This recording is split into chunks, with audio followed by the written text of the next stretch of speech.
बिस्मिल्लाहिर्रहमानिर्रहीम। अरशद लोधी कम दीयां गल्लां नाल हाज़िर खिदमत है। दोस्तों अज मैं तुहानूं एक कम दी गल सुनान लगा, बहुत कीमती गल। सुनोगे इंशाअल्लाह ताला मज़ा आ जाएगा तुहानूं। एक अमीर लोकां दा कट सी, इतफाक नाल मैनूं भी उत्थे जाण दा मौका मिलिया।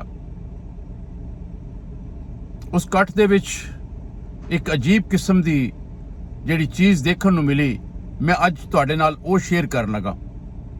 ते वो चीज़ की सी कि एक पहलवान कदवार ताकतवर उठदा है ते सारे मजमे नूं खिताब करदा है कि मैं अज जिहड़ा काम करन लगा, अगर तुहाडे चों कोई करके दसे ते मैं उन्होंने मूँह मंगिया इनाम देंगा। फिर वो अपनी जेब दे विचों 5 नींबू कढ़दा है ते नींबू कढ़ के वो उन्होंने निचोड़दा है। उन्होंने निचोड़ के एक गिलास दे विच उहदा जूस जिहड़ा है वो जमा करदा है।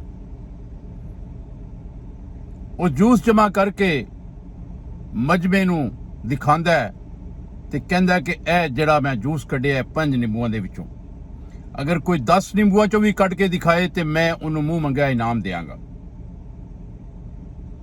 इन्ना ताकतवर इंसान वो नींबू निचोड़ के जरा जूस कढ़दा है तो किसी का हौसला नहीं पैंदा कि यार इहदे तो वध कौन बंदा इन्हों प्रैस कर सकता है तो इन्हां चों निचोड़ के जूस कढ़ सकता है। खैर उस मजमे च मौजूद एक वेल एजुकेटेड, वेल ड्रेस और कमज़ोर शख्सियत उठ के खड़ा हुंदा है, स्टेज ते आंदा है, उस पहलवान दे चैलेंज नूं कबूल करदा है ते उस पहलवान ने जिहड़े नींबू निचोड़े हुंदे ने उन्हां चों जिहड़े छिलके बचदे ने उन्हां नूं फड़दा है ते एक दूसरे गिलास दे विच उन्हां नूं निचोड़ना शुरू कर दिंदा है। जिस वेले उह छिलकिआं नूं निचोड़दा है ते उस पहलवान ने जिहड़े फ्रैश नींबूआं दे विचों जिन्ना जूस कढ़िया हुंदा है उस तो ज़्यादा जूस वो उन्हां निचोड़े है नींबूआं च कढ़ के दिखा दिंदा है। वो सारा मजमा बड़ा परेशान होंदा है कि यह किस तरह मुमकिन है कि एक निचोड़े नींबू जिन्हां च बिल्कुल ही रस नहीं सी हिगा, ये उन्हां छिलकियां दे विचों इन्हें उस तो भी वध रस कढ़ के दिखा दिता है। जिसले सारा मजमा परेशान हो गया तो उन्हें मजमे नूं खिताब किया। उन्हें कहा दोस्तों परेशान ना होवो, मेरी सेहत अल ना जाओ, मैं एक पढ़िया लिखा एजुकेटेड बंदा, यह जिहड़ा तुहाडे मुल्क का बजट बनता है वो असी ही बनाने ते यह जिहड़ा तुहाडे ते टैक्स वगैरह लगता है उहदे च साडी ही मुशावरत होंदी है ते असी ते मरे गरीबां दे विचों खून निचोड़ लेने आ। यह ते फिर नींबू ने ते इन्हां चों रस करना किहड़ा मुश्किल काम है। दोस्तों गल तुहानूं समझ आ गई होएगी कि मैं की कहना चाह रहा। ये वो लोग ने जिहड़े मरे गरीब जिन्हां दे अंदर साथ नहीं गा, उन्हां ते इन्ने क टैक्स ला दिंदे ने, इन्ने क टैक्स ला दिंदे ने कि बंदा परेशान हो जाता है।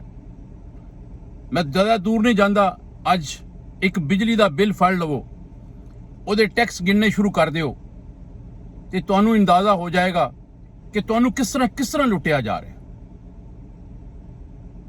Fuel tax, advance income tax, फलां टैक्स, इन्ने टैक्स होंदे ने कि गिनदियां घंटे लग जाते हैं। यह चीज़ लभना मुश्किल हो जाती है कि यार बिजली की कीमत कित्थे लिखी है। तो जो बिजली की कीमत ते नज़र पैंदी है तो पता लगता है कि यार बिजली तो असी 200 रुपए की इस्तेमाल की है तो बिल सानू 5000 रुपया। दोस्तों एक बड़ा मज़ेदार टैक्स, एक बड़ा ही मज़ेदार टैक्स उहदे विच एक लिखिया नज़र आंदा है, जिहदी समझ नहीं आती। वो तो लिखिया हुंदा है अदर टैक्स। हुण तुसीं पुछोगे अदर टैक्स की है, ਤੇ ਅਦਰ ਟੈਕਸ ਦਾ ਮਤਲਬ ਇਹ ਹੁੰਦਾ ਹੈ ਕਿ ਜੋ ਮਰਜ਼ੀ ਕਰ ਲਓ ਬਈ, ਅਸੀਂ ਤੁਹਾਨੂੰ ਇੰਜ ਹੀ ਨੱਪ ਕੇ ਰੱਖਣਾ, ਮਨਮਾਨੀ ਕਰਨੀ ਹੈ, ਜਿਸ ਤਰ੍ਹਾਂ ਮਰਜ਼ੀ ਕਰ ਲਵੋ, ਅਸੀਂ ਆਪਣੀ ਮਨਮਾਨੀ ਕਰਨੀ ਹੈ ਬਈ, ਜਿਹੜੇ ਮਰਜ਼ੀ ਟੈਕਸ ਲਾ ਦਈਏ। ਤੁਸੀਂ ਕੌਣ ਹੁੰਦੇ ਹੋ ਪੁੱਛਣ ਵਾਲੇ? ਦੋਸਤੋ, ਇਸੇ ਤਰ੍ਹਾਂ ਦਾ ਇੱਕ ਵਾਕਿਆ, ਇੱਕ ਗਰੀਬ ਤੇ ਪੜ੍ਹਿਆ ਲਿਖਿਆ ਬੱਚਾ ਜਿਹੜਾ ਡੇਲੀ ਆਪਣੇ ਘਰ ਦਾ ਬਿੱਲ ਮੀਟਰ ਜਿਹੜਾ ਹੈ ਉਹਨੂੰ ਰੀਡਿੰਗ ਚੈੱਕ ਕਰਦਾ ਸੀ, ਉਹਨੇ ਆਪਣੇ ਮੀਟਰ ਦੀ ਰੀਡਿੰਗ ਚੈੱਕ ਕੀਤੀ ਤੇ ਉਹਨੇ ਦੇਖਿਆ ਕਿ 195-96 ਯੂਨਿਟ ਮੀਟਰ ਚੱਲ ਗਿਆ ਤੇ ਉਹਨੇ ਆਪਣੇ ਘਰ ਦੇ ਫਿਊਜ਼ ਗ੍ਰਿਪਾਂ ਜਿਹੜੀਆਂ ਹੁੰਦੀਆਂ ਨੇ ਉਹ ਕੱਢ ਦਿੱਤੀਆਂ। ਅਜੇ ਰੀਡਿੰਗ ਹੋਣ 'ਚ 5-7 ਦਿਨ ਪਏ ਸਨ। ਬੱਚੇ ਬਿਜਲੀ ਨਾ ਹੋਣ ਦੀ ਵਜ੍ਹਾ ਤੋਂ ਗਰਮੀ 'ਚ ਬਿਲਕ ਕੇ ਰੋ ਰਹੇ ਸਨ। ਹਮਸਾਏ ਉਹਨਾਂ ਦੇ ਘਰ ਗਏ, ਪਤਾ ਕੀਤਾ ਕਿ ਕੀ ਮਾਜਰਾ ਯਾਰ, ਤੁਹਾਡੀ ਬਿਜਲੀ ਕਿਉਂ ਨਹੀਂ ਆ ਰਹੀ? ਪੂਰੇ ਪਿੰਡ ਦੀ, ਪੂਰੇ ਇਲਾਕੇ ਦੀ ਬਿਜਲੀ ਤੇ ਆ ਰਹੀ ਹੈ ਤੇ ਤੁਸੀਂ ਜਾ ਕੇ ਸ਼ਿਕਾਇਤ ਕਰੋ, ਪਤਾ ਕਰੋ ਕਿ ਤੁਹਾਡੀ ਬਿਜਲੀ 'ਚ ਕੀ ਪ੍ਰੋਬਲਮ ਹੈ, ਕਿਉਂ ਨਹੀਂ ਤੁਹਾਡੀ ਬਿਜਲੀ ਆ ਰਹੀ। ਤੇ ਉਹਨੇ ਬੜੇ ਅਫਸੋਸ ਨਾਲ ਆਂਸੂ ਪੂੰਝਦੇ ਹੋਇਆ ਸਿਰ ਥੱਲੇ ਸੁੱਟ ਕੇ ਕਿਹਾ ਕਿ ਯਾਰ ਬਿਜਲੀ ਤੇ ਸਾਡੀ ਵੀ ਆ ਰਹੀ ਹੈ, ਲੇਕਿਨ ਮੈਂ ਗ੍ਰਿਪਾਂ ਕੱਢ ਦਿੱਤੀਆਂ ਨੇ, ਫਿਊਜ਼ ਕੱਢ ਦਿੱਤੇ ਨੇ, ਕਿਉਂਕਿ ਮੇਰਾ ਮੀਟਰ 195-96 ਯੂਨਿਟ ਚੱਲ ਗਿਆ ਤੇ ਜੇ ਮੈਂ ਇੱਕ ਦਿਨ ਵੀ ਬਿਜਲੀ ਹੋਰ ਇਸਤੇਮਾਲ ਕੀਤੀ ਤੇ ਮੇਰਾ ਮੀਟਰ 200 ਯੂਨਿਟ ਨੂੰ ਕ੍ਰਾਸ ਕਰ ਜਾਏਗਾ ਤੇ ਮੈਨੂੰ 3000 ਦੀ ਜਗ੍ਹਾ ਤੇ 8000 ਰੁਪਇਆ ਬਿੱਲ ਦੇਣਾ ਪੈ ਜਾਏਗਾ ਤੇ ਇਹ ਮੇਰੀ ਪਹੁੰਚ ਤੋਂ ਬਾਹਰ ਹੈ, ਮੇਰੀ ਸਕਤ ਤੋਂ ਬਾਹਰ ਹੈ।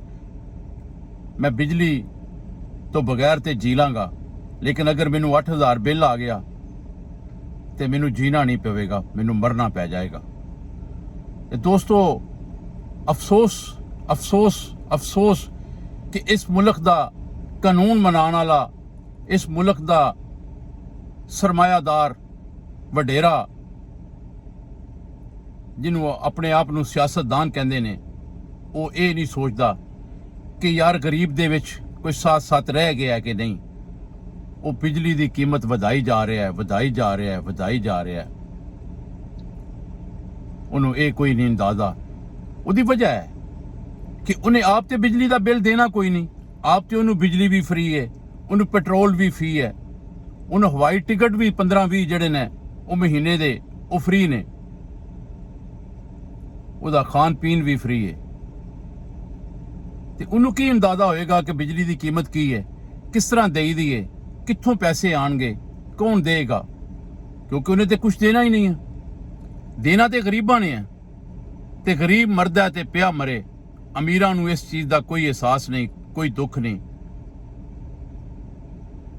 ਦੋਸਤੋ, ਸਾਡਾ ਸਿਰਫ ਅੱਲਾ ਹੈ। ਅਸੀਂ ਹਰ ਗੱਲ ਜਿਹੜੀ ਹੈ ਉਹ ਅੱਲਾ ਅੱਗੇ ਕਰ ਦਿੰਨੇ ਆ ਕਿ ਅੱਛਾ ਯਾਰ, ਅੱਲਾ ਬਿਹਤਰ ਕਰੇਗਾ ਜਾਂ ਅੱਲਾ ਇਹਨਾਂ ਦਾ ਬੇੜਾ ਗਰਕ ਕਰੇਗਾ। ਤੇ ਉਹ ਬਿੱਲ ਚਾਹੇ ਸਾਨੂੰ ਆਪਣੀ ਛੋਟੀ ਬੱਚੀ ਦੀਆਂ ਵਾਲੀਆਂ ਵੇਚ ਕੇ ਦੇਣਾ ਪਵੇ, ਚਾਹੇ ਘਰ ਦੇ ਬਰਤਨ ਵੇਚ ਕੇ ਦੇਣਾ ਪਵੇ, ਚਾਹੇ ਕਿਸੇ ਕੋਲੋਂ ਕਰਜ਼ ਦੇ ਕੇ ਲੈ ਕੇ ਦੇਣਾ ਪਵੇ, ਅਸੀਂ ਉਹ ਬਿੱਲ ਵੀ ਅਦਾ ਕਰਦੇ ਰਹਿੰਦੇ ਹਾਂ। ਅਸੀਂ ਉਹ ਸਾਰੇ ਬਿੱਲ ਦੇ ਅਦਾ ਕਰਕੇ ਇਹਨਾਂ ਦੀਆਂ ਅਯਾਸ਼ੀਆਂ ਦਾ ਸਬਬ ਬਣ ਜਾਂਦੇ ਹਾਂ ਕਿ ਜਿਹੜੀਆਂ ਇਹਨਾਂ ਨੇ ਅਯਾਸ਼ੀਆਂ ਕਰਨੀਆਂ ਨੇ, ਅਸੀਂ ਆਪਣੇ ਖੂਨ ਪਸੀਨੇ ਨਾਲ ਕਮਾਈ ਹੋਈ ਦੌਲਤ ਦੇ ਵਿੱਚੋਂ ਪੈਸੇ ਅਦਾ ਕਰਕੇ ਇਹਨਾਂ ਦਾ ਉਹ ਜਿਹੜਾ ਇਹਨਾਂ ਨੇ ਅਯਾਸ਼ੀਆਂ ਕਰਨੀਆਂ ਹੁੰਦੀਆਂ ਨੇ ਉਹ ਸਰਮਾਇਆ ਜਮ੍ਹਾਂ ਕਰਕੇ ਇਹਨਾਂ ਨੂੰ ਦੇ ਦਿੰਦੇ ਹਾਂ ਤਾਂ ਕਿ ਇਹ ਅਯਾਸ਼ੀਆਂ ਕਰਨ। ਲੇਕਿਨ ਮੈਂ ਅੱਜ ਇਹਨਾਂ ਕਾਨੂੰਨਦਾਨਾਂ ਨੂੰ, ਇਹਨਾਂ ਸਿਆਸਤਦਾਨਾਂ ਨੂੰ, ਇਹਨਾਂ ਵਡੇਰਿਆਂ ਨੂੰ ਇਹ ਚੀਜ਼ ਦੱਸ ਦੇਣਾ ਚਾਹੁੰਦਾ ਕਿ ਅੱਲਾਹ ਤਾਲਾ ਦੀ ਲਾਠੀ ਬੜੀ ਬੇਆਵਾਜ਼ ਜੇ। ਅੱਲਾਹ ਤਾਲਾ ਦੀ ਲਾਠੀ ਬੜੀ ਬੇਆਵਾਜ਼ ਜੇ। ਜਿਸ ਦਿਨ ਅੱਲਾਹ ਤਾਲਾ ਦੀ ਲਾਠੀ ਨੇ ਚੱਲਣਾ ਸ਼ੁਰੂ ਕੀਤਾ, ਤੁਹਾਨੂੰ ਭਜਦਿਆਂ ਰਾਹ ਨਜ਼ਰ ਨਹੀਂ ਜੇ ਆਣੇ। ਅਜੇ ਵੀ ਵਕਤ ਜੇ, ਅਜੇ ਵੀ ਸੰਭਲ ਜਾਓ, ਅਜੇ ਵੀ ਸੁਧਰ ਜਾਓ, ਅਜੇ ਵੀ ਰਾਹ ਰਾਸਤੇ ਆ ਜਾਓ, ਅਜੇ ਵੀ ਸਿੱਧੇ ਰਸਤੇ ਤੇ ਆ ਜਾਓ। ਕਿਸੇ ਗਰੀਬ ਦੀ ਹਾਂ ਤੁਹਾਡੇ ਤੇ ਪੈ ਗਈ ਤੇ ਤੁਹਾਡੇ ਪੱਲੇ ਕੱਖ ਨਹੀਂ ਜੇ ਰਹਿਣਾ। ਨਾ ਤੁਹਾਡੇ ਕੋਲ ਹੁਕੂਮਤਾਂ ਰਹਿਣੀਆਂ ਜੇ, ਨਾ ਇਹ ਸਰਮਾਇਆ ਰਹਿਣਾ ਜੇ, ਨਾ ਇਹ ਅਯਾਸ਼ੀਆਂ ਰਹਿਣੀਆਂ ਜੇ, ਔਰ ਨਾ ਇਹ ਬੈਨੀਫਿਟ ਰਹਿਣੇ ਜੇ। ਜਿਹੜੇ ਬੈਨੀਫਿਟਾਂ ਦੀ ਖਾਤਰ ਤੁਸੀਂ ਗਰੀਬਾਂ ਦਾ ਖੂਨ ਚੂਸ ਰਹੇ ਹੋ, ਇਹ ਨਹੀਂ ਜੇ ਰਹਿਣੇ ਔਰ ਤੁਹਾਨੂੰ ਇਸ ਮੁਲਕ ਚੋਂ ਫਿਰ ਭੱਜਣਾ ਪੈ ਜਾਣਾ ਜੇ। ਦੋਸਤੋ, ਗੱਲ ਪਸੰਦ ਆਈ ਹੋਏ ਲਾਈਕ ਕਰ ਦਿਓ, ਸ਼ੇਅਰ ਕਰ ਦਿਓ। ਕੱਲ ਫਿਰ ਕਿਸੇ ਮੌਜੂ ਤੇ ਗੱਲ ਕਰਾਂਗੇ। ਕੱਲ ਤੱਕ ਇਜਾਜ਼ਤ। ਅੱਲਾ ਹਾਫਿਜ਼।